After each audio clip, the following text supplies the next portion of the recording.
என்னடா அது? யாருக்குமே கண்ணு தெரியாதா? எல்லாரும் கருப்பு கண்ணாடி போட்டிருக்காங்க. எல்லாருக்கும் நல்லா கண்ணு தெரியுமே. இவங்க குடும்பமே கூலிங் கிளாஸ் குடும்பம். எல்லாரும் கண்ணாடி போட்டுருப்பாங்க. அது சரி.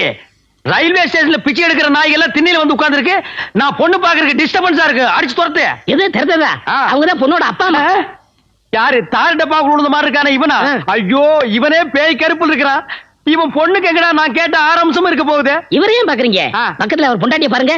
பவுரும் நிலவு மாதிரியே இல்ல. யூ மீன் விதைக்கிறவன பாக்காத, விளையிற நிலத்தை பாருங்க. உங்க பொண்ணை பார்க்க வந்திருக்க மாப்பிள. ஹலோ மிஸ்டர் மாப்பிள, வெல்கம் வெல்கம். என் சொந்த ஊரு ஆப்பிரிக்கா. 1942ல பர்மா மேல குண்டு போட பிளைட்ல போனேன். வழி தவறி இந்தியாவுக்கு வந்துட்டேன். மேல இருந்து கீழே பார்த்தேன். என் டார்லிங் ஆத்துலயே குளிச்சுக்கிட்டு இருந்தாங்க. மீதியை நான் சொல்றேன். சொல்லுங்க. நீச்சல் உடையில நான் குளிச்சுக்கிட்டு இருக்கப்போ அவரு என்ன பார்க்க, நான் அவரை பார்க்க.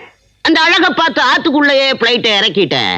என் ஏக்கத்தை என் டார்லிங் மேல இறக்கிட்டேன். மொத்த சனி நான் வந்து இந்தியாவில் இறங்கிட்டேன்.